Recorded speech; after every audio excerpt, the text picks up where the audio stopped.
Mike Radich here, and I'm now joined on the phone by North Carolina Courage defender Abby Dahlkemper. Abby, how are you? Hi, I'm doing well. How are you? Doing good. Thanks for asking. Abby, the name of the game is really random. That's where I ask you a random question and you give me the real answer. Some of these questions are custom made just for you, and some of these questions are generic ones that I ask all the people I interview. So, here's the first question. Superpower you'd love to have? Oh, probably fly. Favorite movie? Dumb and Dumber. Favorite color? Yellow. Favorite guilty pleasure? Chinese food? Eating Chinese food? Abby, one thing that I've wanted to ask you for a long time now is, and this is not a complaint, I love that you do this and I want to continue to see you do this, but why do you wear two different color shoes? You're going to have to ask Puma that question. They give me cleats and I wear what they give me, so I actually kind of like them. They're different and they're a little bit of a statement, but I don't mind them and I like how they feel. I like the Puma cleats, so yeah. I love it. Keep doing it. It's a good trademark.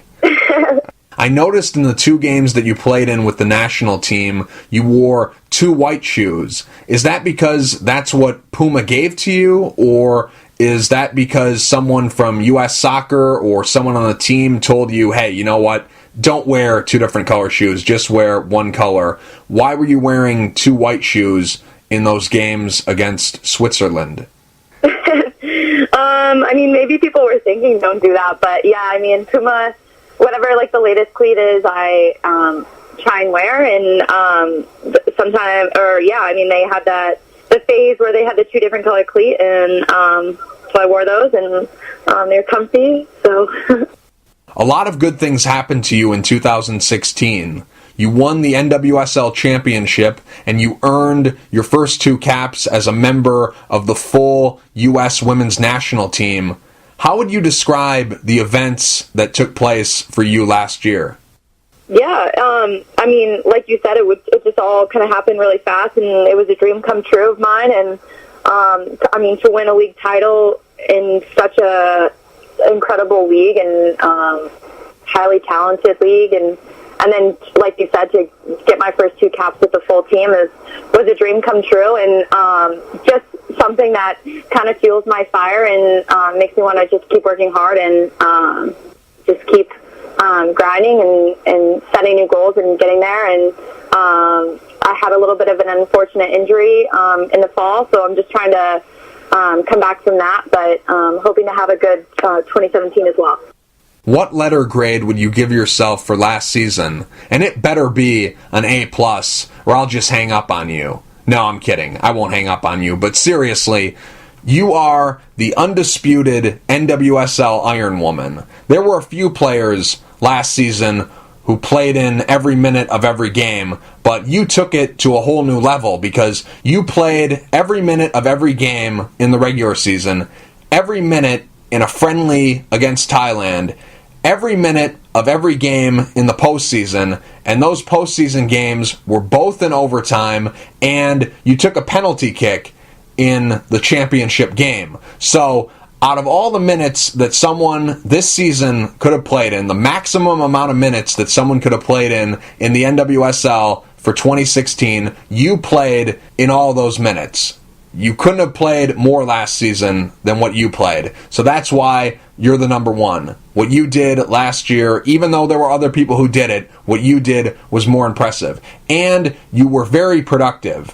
You were getting the job done on offense and defense. On defense, you were a brick wall. And on offense, that assist that you had in Seattle to Jess McDonald was one of the best plays of the year. The header that you had over to her, and then when she headed in to the goal, was one of the best plays of the season. So you were getting the job done all over the field, and in your rookie season under the old regime, they kind of bounced you around to different positions just wherever you could help the team. Now, Paul Riley, he comes in, he moves you back to your natural position at center back, and you shined. You had a fantastic season, and I thought you should have been up for Defensive Player of the Year. I was shocked when you weren't even nominated. I don't know who made these nominations, but you were robbed. You should have been up there. So if you had to give yourself a letter grade for what you did last season, what letter grade would you give yourself? I mean, I'm my toughest critic, I guess, but Sure. I would say maybe a B plus. And like you said, I didn't even realize, actually, I did play every minute. That's cool. I didn't really realize that, but I would say a D plus, just because, I mean, I know I'm 23, I'm still young, I'm learning, and I'm just really, really grateful and thankful that Paul has instilled so much belief in me and believed in me so much to keep me out on the field and take corners and take a PPA in important moments. And I think I'm still learning and growing, and I'm definitely not anywhere close to where I want to be, but I think I'm heading in the right direction, and that's definitely promising. And I'm just really excited for this year and this season, and thankful that Paul's coming back, and all my teammates are pretty much all together still. So, I mean, I owe them a lot of credit, and just really thankful to get that experience, like you said. Before the season started, Paul Riley was hired to be the head coach of the Western New York Flash, and when he got the job, he made 2 phone calls. One phone call was to Jess McDonald, and the other phone call was to you. What did he say to you? What did you say to him? How did that conversation go? Yeah, no, the conversation, I'm just trying to think back. It feels so long ago, but Yeah. the conversation was great. He just, we yapped for a while, actually, like over an hour. We're both like talkers, so we were just chatting away. But, I mean, right off the bat, I was just like so comfortable, and he's such a player's coach and is there for us, and will go to bat for us with whatever we need. So, I just expressed to him the things that we needed to improve from the year before, and that was on the field and off the field. And he just was very interested in how to make the environment the best that he could give us, and give us a chance to be a playoff team and to compete for a championship, which ultimately we owe so much to him. And what he did on and off the field, again, was amazing, and we definitely wouldn't have won without Paul, that's for sure. Basically, you've won everywhere you've been, so where does winning the NWSL Championship with the Western New York Flash last season, where does that rank amongst the other championships you've won? Wow, I definitely think, I mean, obviously, I don't take any of the championships for granted, but I think that might be the top, just because of I mean, we didn't have that many big name players, and I think a lot of people maybe wrote us off before the season, and we just kind of kept believing in what Paul was trying to instill in us, and kept chipping away every game and trying to just be better than the last game and learn and improve, and just take it one game at a time. And I think that that's what we did, and I mean, it paid off, and the championship game was just kind of a cultivation of our season. Like, it was just like a never give up, keep chipping away. And I mean, we didn't. And for Lynn to come up so big for us at the last minute, and then the PKs, just having confidence in our abilities, because we had practiced those so many times. It was just it was meant to be, and it was so special, and something I'll definitely never forget. Some people say that the semifinal game against Portland in Portland was the more exciting game of the 2 games that were played last season by the Flash in the postseason. And you can certainly make the case that the Portland game was more exciting than the Washington game, because Portland, it's a great atmosphere. They have a great crowd that comes out to their games. They have very passionate fans. The game was action-packed. There was a lot of excitement. The stakes were very high. It was an upset. You had the number 4 team going against the number 1 team, the team that just won the Shield, the team that everyone thought was going to the final, versus a team that no one thought would ever make it to the playoffs last year. It was a great story. It was a great game. you can make the case that that was the more exciting game of the two, but you could also make the case that the final was more exciting than the semifinal, because the last 4 or 5 minutes of the game in overtime, the stoppage time, that was very exciting. The Lynn Williams goal was awesome to tie the game up, to send it into penalty kicks. That was very exciting. Then the penalty kicks, that was everything a fan could hope for. That was so much fun to watch because it had everything. You had Sabrina D'Angelo playing out of her mind, stopping 3 shots. You had Kelsey Weiss guessing correct, but not getting there fast enough. Then you had Jess McDonald and Lynn Williams getting 2 totally different results on their penalty kicks. Jess McDonald, she hit her shot into like the 10th or 12th row. And then you had Lynn Williams, who did this like step and then this slow roller that went in. It was so exciting to watch. There really is no right or wrong answer. Both of them were very exciting. But since you were someone who played in both games, what was the more exciting game? The semifinal against Portland in Portland, or the final against Washington in Houston? Wow, that's a really tough question. I mean, exciting. They were both so exciting. I mean, the semifinal was definitely a game to remember as well. Just, I mean, like you said, the atmosphere and everything. But I think I would have to say the championship, just because it was such a rush of emotions, and us being down and kind of just throwing the kitchen to everything we had up at the last minute, and then for us to tie it, and even the overtime, like you said, was wide open, and everything. And then us going into PKs, I just kind of like, once we got into PKs, we just all kind of looked at each other and was like, wow, like we're not losing this. Like, we have done this so many times, and we all had so much confidence in each other that it was definitely just something exciting, and it was really cool to just see it play out. And so, I mean, I guess I would have to say the championship, but both of them were just amazing to be a bystander, like you said, even and then to play it, and it was unreal.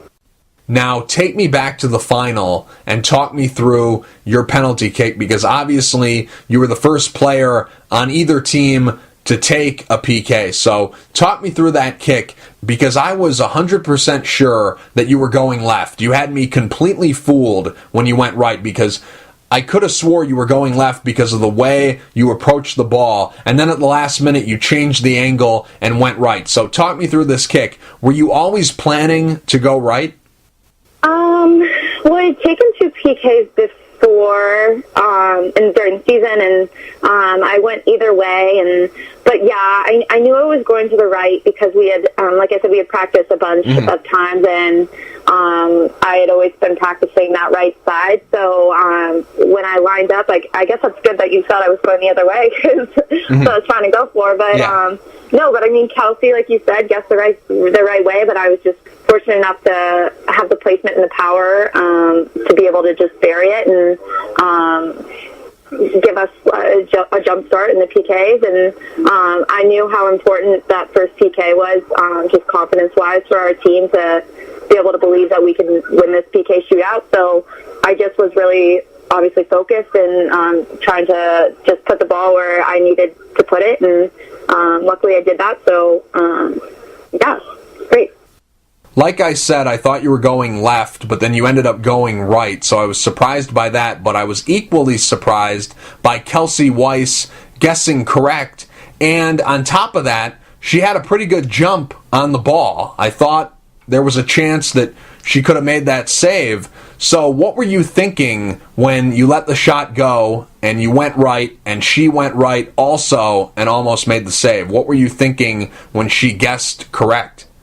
I mean, I was a little bit scared, I'm not going to lie, but I mean, like I said, I think I put enough pace and placement on it where, I mean, it was pretty close to the side netting or the post, whatever you want to call it. But yeah, I mean, and so I was a little bit scared, but I saw Glenn, I was like, all right, we're good. Now, after you take the shot and you see it go in, you run back and join the team. And when you join the team, you say something to them. I've tried to go back and read your lips, but my lip reading skills are worse than yours with Elizabeth Eddy during an Olympic break, so I haven't been able to figure out what you said. That's funny, that video. Yeah, it's a great video. Very funny. Now, do you remember what you said to the team in that moment? Oh, gosh. I have no idea, but I probably said, we got this, and whoever was going next, who was Jay, I said, you got this, like, we're good, and I just had so much confidence in not only our team, our PK shooters, but in Sabrina as well. Again, she's such a world-class player, and she's only getting better, and she's only 23, so we had so much confidence oozing just from people instilling confidence in us and our practice and believing in each other. So, and I mean, a side note too is our off the field like connections and togetherness definitely helps translate to a championship. To the championship, mm-hmm. There's no doubt about it, and we believed in each other, and that definitely helped contribute to the championship. Did you ever go back and watch that game? I'm not the full game, to be honest, but definitely the last parts of the game and the highlights and stuff I definitely have, and still gives me the chills. I'm like, oh my gosh, that was unbelievable. But it was a fairy tale ending, and Paul kept telling us we're writing a story, and this is going to be an unbelievable story, and we just got to finish. We were at the last page, and we had to finish it off, and we did, and it's still, like, even me mentioning it right now, I just, like, get the chills just because it was such a fairy tale. You guys definitely did move the boulder. Yes, we did. This is a great underdog story. I talked to Paul Riley back in December, and I tried to buy the movie rights from him, but he wouldn't sell them to me. But I know in the future, this story will be made into a movie because it's a great story. Yeah, that was great. And our team fit the underdog mentality. I mean, we put in so much work and effort, and we weren't scared to play anyone. And like I said, we didn't really have any big name players. We just had each other, and we believed in each other, and we believed in the players around us, behind, to the side. Everything, and I mean, it paid off. So, before the NWSL Championship took place, you knew that you were getting the call up to the U.S. women's national team, so you knew that you were going to have a quick turnaround after the game and have to get ready to go into camp with them. So, how much time did you get to celebrate that win?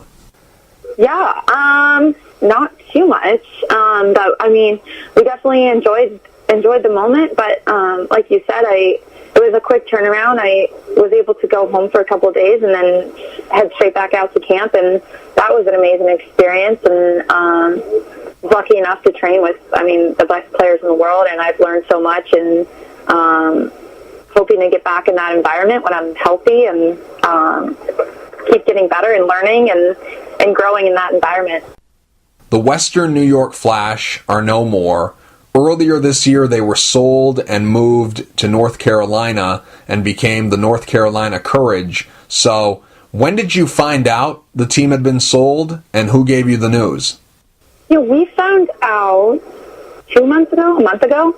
I don't really remember the exact date, but we just all got an email saying get on a conference call, and it was the Salins and then the new owners from the Courage, and they both spoke with us, and as sad as it was, and as thankful as we were for the Salins to be gave us an opportunity to continue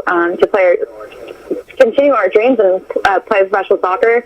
We were so thankful, and then for them to kind of just pass the baton to North Carolina, and all their hopes and thoughts and plans for the future in North Carolina. We were really excited, so we're thankful and excited, and I think it's nice just having familiar faces as far as coaching and teammates through the process, because, we know things are going to be different, obviously. We're not going back to New York, but very hopeful and excited, and for the future, and very, very thankful for the Salins and all they've done for women's soccer over the years. How did you take the news when you found out the team had been sold and was moving to North Carolina? What was your initial reaction? I mean, it happened so fast. I was excited. I was obviously sad. I mean, New York had drafted me and believed in me and given me an opportunity to play, and so I was sad and thankful for that. But I'm also really excited for a new beginning in North Carolina, and they have an amazing complex at the Wake Med. That's actually where we played. UCLA played where I played in the College Cup, which is kind of a cool full circle. So that was. I'm just excited. I'm excited for a lot of the opportunities that they're giving us in North Carolina, and we report in a couple weeks, so that's exciting. What's greater, the sadness of not going back to Western New York and celebrating the championship from last season by playing another season in front of those fans that supported the team the whole way through, or the excitement of going to North Carolina because the team is built to win now? Pretty much everyone's coming back. It's the same coaches. It's a great market. There's a lot to be excited about. What's greater, the sadness of not going back to Western New York or the excitement about going to North Carolina and starting a new chapter? I would say, they're both equal, I would say. Because like you said, we aren't able to celebrate with the fans that supported us throughout the years and believed in us when a lot of other people didn't. But excited for a new beginning in North Carolina as well. So, I would definitely have to say just both equal. What are you going to miss the most about the Western New York area? Yeah, it has beautiful weather, and the outdoors is so nice and naturey, and the city is up and coming, and it's an exciting area. So definitely going to miss that. I have family down in Pennsylvania, so only an hour and a half away, so that was nice to be able to see my extended family as my grandpa's getting a little bit older, and so that was kind of a blessing in disguise, being able to be a little bit close to extended family and whatnot. So definitely going to miss that, but again, just excited for North Carolina and what they have to offer us. What are you looking forward to the most in North Carolina? I think just getting there and getting settled. Like you said, the team, the coaches, everyone's pretty much the same, but I think the ownership and the management is really trying to do things right and take care of us. And I think North Carolina, the area is a very soccer-oriented area, so I think that's exciting to be able to have so many fans and soccer fans and people that appreciate and love the game. So I think that's really exciting to be able to meet that community out there. And I know they're bidding for an MLS team as well, so it's exciting. It's an exciting future in North Carolina, and hopefully we can just add to the love and appreciation for the game out there. And so I'm excited for everything, all of it. Hobbies outside of soccer? Ooh, I love taking pictures, just like of nature. I love the beach. What else? I love other sports. I love playing other sports. Reading here and there. I'm not too big of a show person, but I'll watch a lot of sports on TV, whether it's soccer or basketball or any of that. Like I said, our team was so close last year, so I hung out with a bunch of the girls, so hanging out with close friends and whatnot. So, yeah, some of those things. Do you have any pregame rituals or superstitions? No, not really. No. I usually, I have a big breakfast and just kind of go through rest and put my legs up, but nothing I have to absolutely do or eat or anything. Is it true that you keep a toothbrush and toothpaste in your locker at all times? Yes, it's so true. I go crazy, but everyone calls me the floss queen because I have to floss after any time I eat or do anything. I always have floss with me, so it's funny everyone knows where to find floss if they ever need it. That's a good habit to have. Yeah. Great habit. Great habit. Not a bad habit. Yeah. You have great teeth. Why don't you have a sponsorship with Crest or Colgate or Listerine? Why aren't they sponsoring you? Not yet, I guess, is a good answer. So, but no, I mean, hopefully, maybe I should get on that. That's a good idea. I never really thought of that, but thank you. I can see it. You'd be perfect. I'll look into it. Or like Orbit, you know, that those old commercials they used to have, the ting, that thing. Yeah, you'd be perfect for that. Get some toothpicks. Yeah. Sponsor me. Have them send some. Yeah. I wouldn't mind that.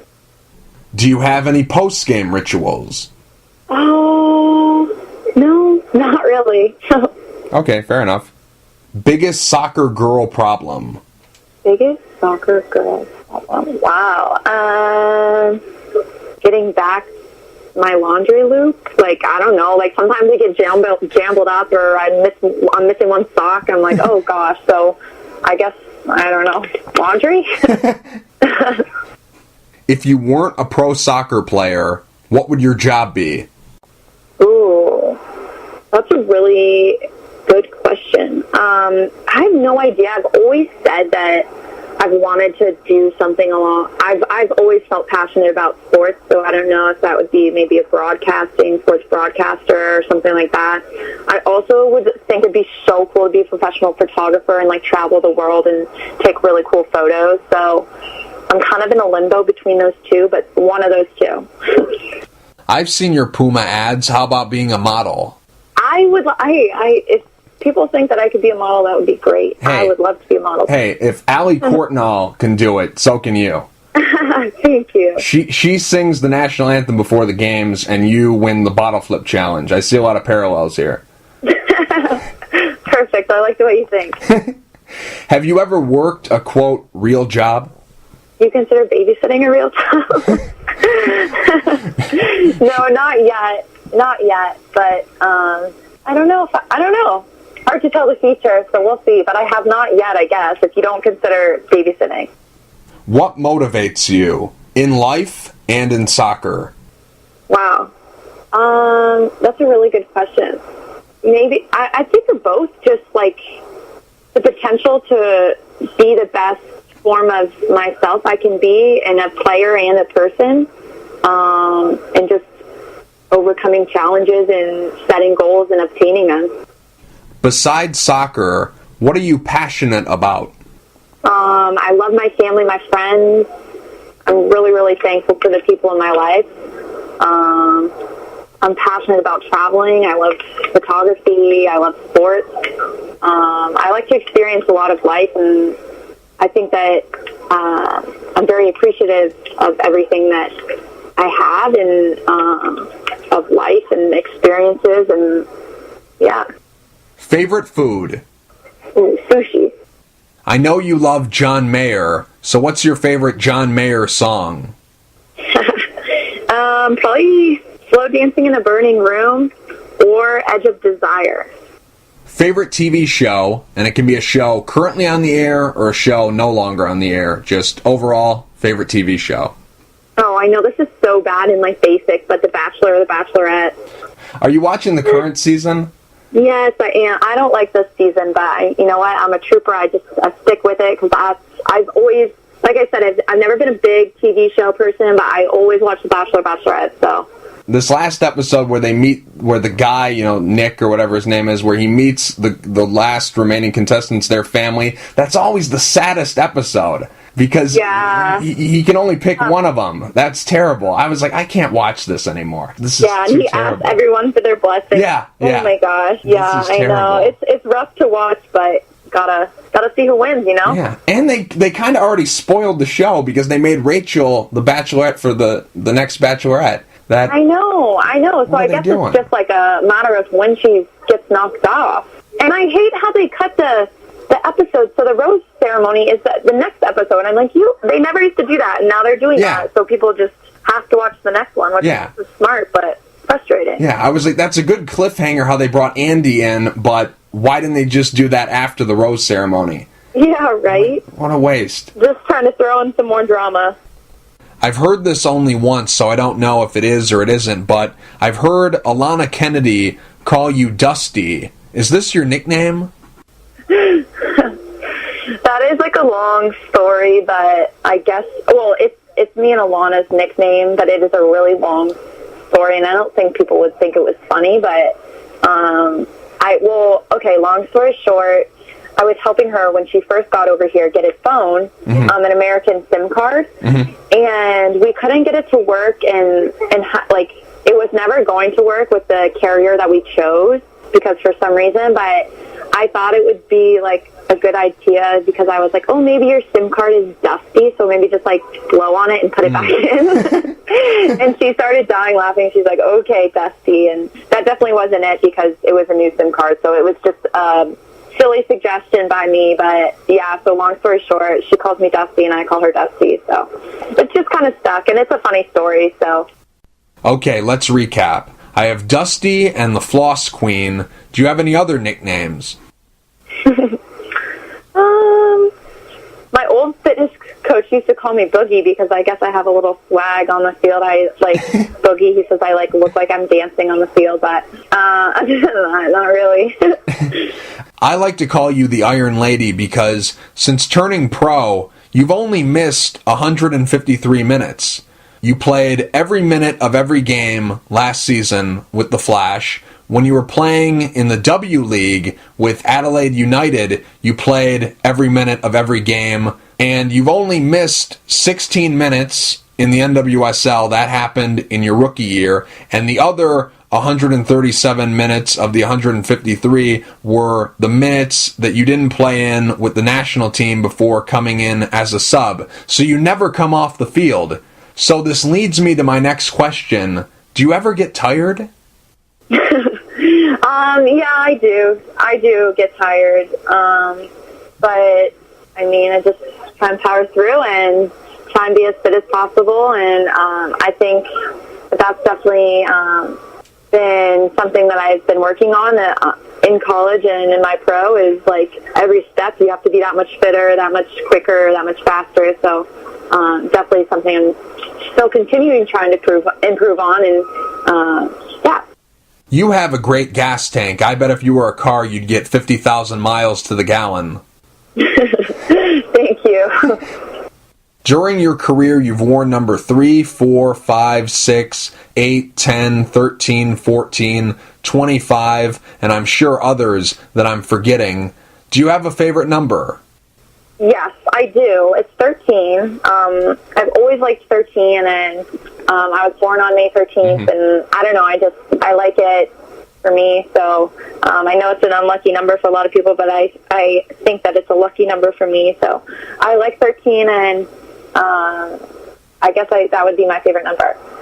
Why weren't you number 13 when you were playing for the national team? Because during that time, Alex Morgan wasn't there, and Lynn Williams, who was wearing number 13, she's your teammate in the NWSL on a team where you wear number 13. So why were you wearing number 14 and not 13? That's a really good question. I guess 14 was available, and I was not going to request a number. I was just going to take whatever they gave me. So I was happy to be 14, and I was just really, really blessed and thankful to be able to get an opportunity to wear that jersey and that crest. It was a very special moment and something I'll never forget. We know you're a Puma athlete, so what's your favorite Puma product? Well, they have the Fenty line by Rihanna, so I have this sweatshirt, and it's so cool, and I love it, and I love Rihanna, so probably anything on her line. Celebrity people say you look like?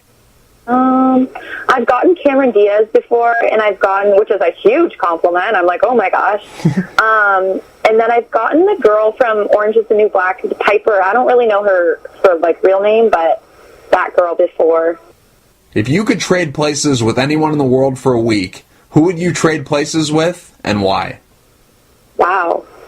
I don't know. Maybe Messi. And why? Because everyone loved him, and he's amazing at soccer, so it would be cool to see his lifestyle and how he is on and off the field.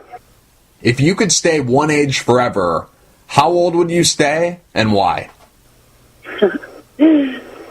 Probably 25, because you could rent a car, like you're like an adult, but not like too old of an adult yet, and you could rent a car without the underage fee.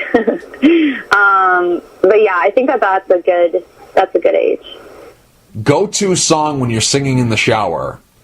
Oh, that is a really good question. I don't know, to be honest. It just depends on my mood. I love all different types of music, but it just depends on my mood. So I couldn't say just like one particular. Whatever's kind of like stuck in my head, I'll just play. And I don't really. Sometimes I'll sing, I guess, but it just depends on my mood. How's your foot? It's doing okay. It's improving.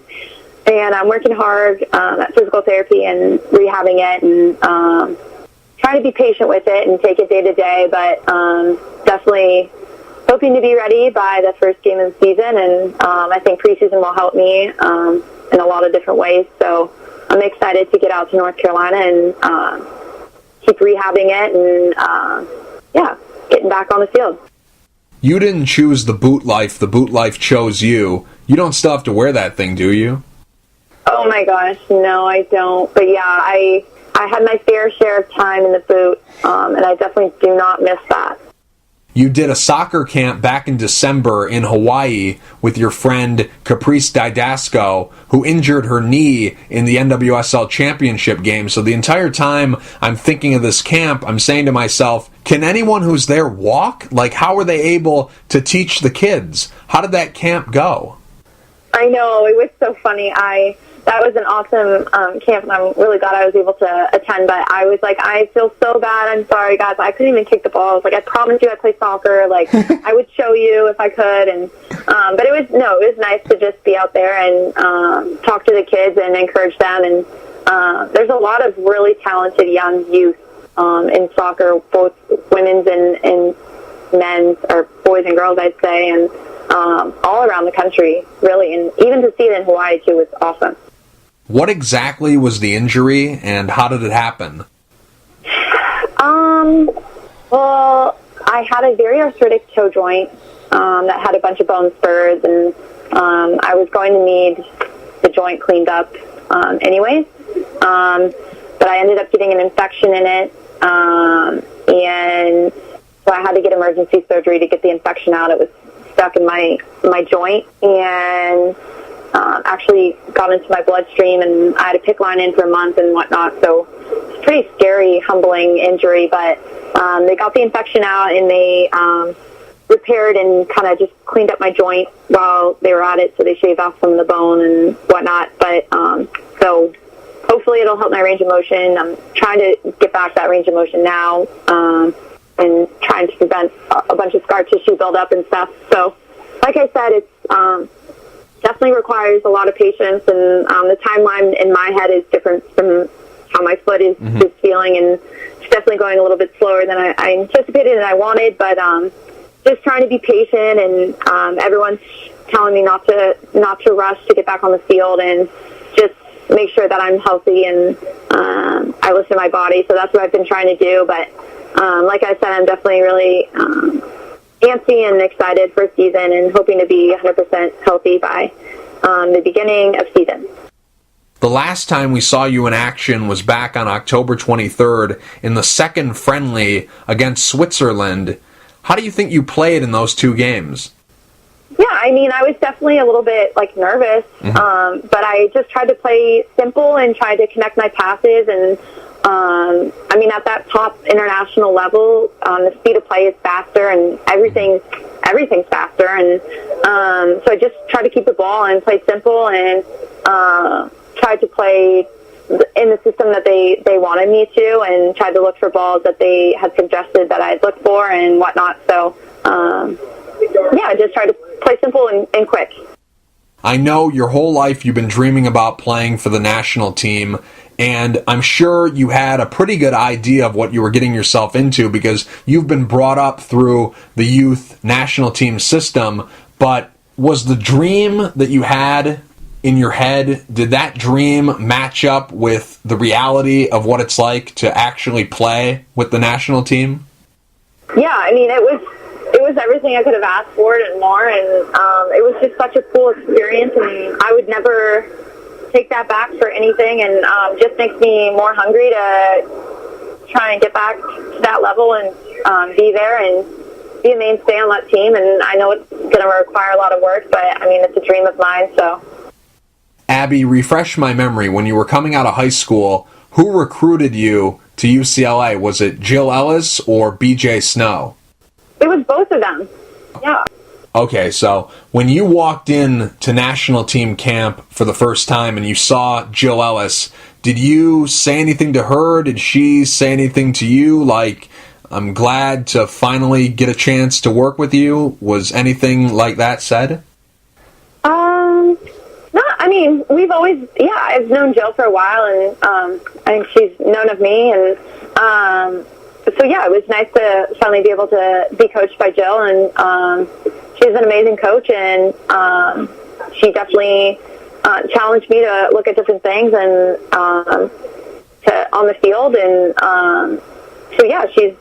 she's helped me become a better player, and hopefully I can continue to work with her and have her help me improve. How comfortable were you playing with the national team? Obviously, the game has stayed the same. It's the same game that you've been playing your entire life, but the environment changed, and the environment that you were walking into is very competitive. Jill Ellis has made it very clear that no one is safe. If you have 1 cap or 101 caps, if you're not producing, you're going to be gone. If you're not getting better, you're getting worse, and you're going to be gone. She's only looking for people who can contribute to the team and help the team win, and it's very competitive right now with this team. So you're walking into a very competitive environment, and there's so many players who are young, up-and-coming players who are going in there and trying to make a name for themselves. Then you have veteran players who are trying to keep their spot. It's very competitive. So how comfortable were you playing in an uncomfortable environment? Yeah, I mean, I don't think, I think they're making it not a comfortable environment to be in, because I think that is why, that's what makes the U.S. the best in the world, is no one's comfortable, and you have to perform on the field, or else, I mean, like you said, doesn't matter if you have 100 caps or 1 cap.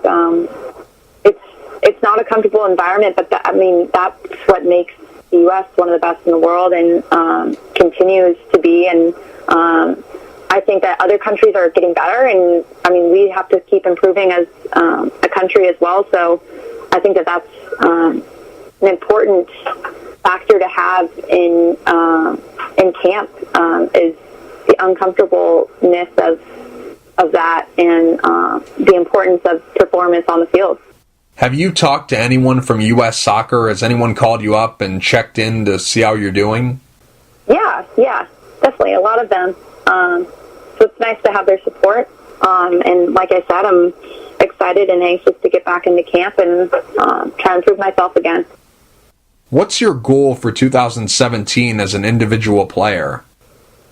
I would say to just get back on track where I was in 2016, where I left off, and keep improving, keep learning, never being comfortable in where I'm at as a player. Person you look up to the most? My mom. What's your pet peeve? I know this sounds so funny, but like having long nails. I hate that. No, I keep my nails short. I have to. Or this is another one, but wet socks. Oh, yeah. Okay, I can relate. Wet socks. Yeah, that's not good for me either. I can relate. Some people are afraid of spiders. Some people are afraid of heights. Some people are afraid of the dark. What are you afraid of? Yeah, I wouldn't say heights are my favorite. Is my favorite thing. So I'd probably say height. What's the best thing that ever happened to you? Wow. Being able to be blessed with the ability to play soccer. What's the worst thing that ever happened to you? I don't know if I can answer that, because, I mean, I think things happen for a reason, and I wouldn't I can't really think of a worst thing that's ever happened to me. But, I mean, I think bad things happen to people to make them learn lessons and appreciate things that they do have and stuff. Time period you'd like to go back and visit, and why? I'd say like the 90s, like when I was like, I don't know, yeah, the 90s maybe. I would say just, I mean, close enough to the future where it's not too different, but I mean, like, cell phones weren't like too much popular, and all the social media and all that has kind of just really skyrocketed now. But it would be cool to, like, I don't know, be like my young self again and kind of experience like my club team and like being young and having like not a lot of like worries or things to deal with. What do you worry about? What's something that keeps you up at night? I guess not being able to reach my full potential of me being a soccer player, a person, a daughter, a friend, just making sure that I'm trying to do everything in my power to be the best form of myself I can be. What's your hidden talent?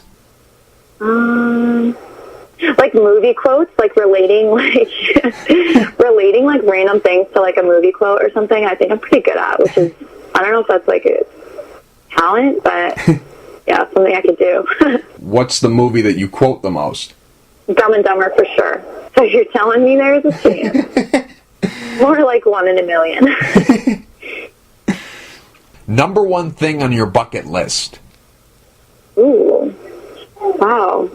I want to travel. Like, I mean, I feel like I've traveled a lot, but I want to continue to travel the world. So maybe go to certain places. Like, I'd love to go to Tahiti, the Maldives, like any of that stuff. I mean, I love the beach and, like I said, photography and stuff. So that would be so cool to be able to travel there. And I like photography so much because it's like a memory book. Like, it's a visual memory book, you know? So I love, like, looking at pictures and taking pictures and being able to remember those moments through pictures. If you could change one thing about the world, what would you change and why? I think maybe the unity. I feel like people being united, I think it's not as united as it used to be, and I think that like world peace and unity would be a really, really cool, if we could live together peacefully. I think that would be a really cool thing. Abby, last question. Let's say you were on death row and about to be executed. What would your last meal be? And I need an entree, a dessert, and a beverage. What would your last meal be? An entree and a beverage. Okay, well, beverage, I don't know, maybe like a Coke.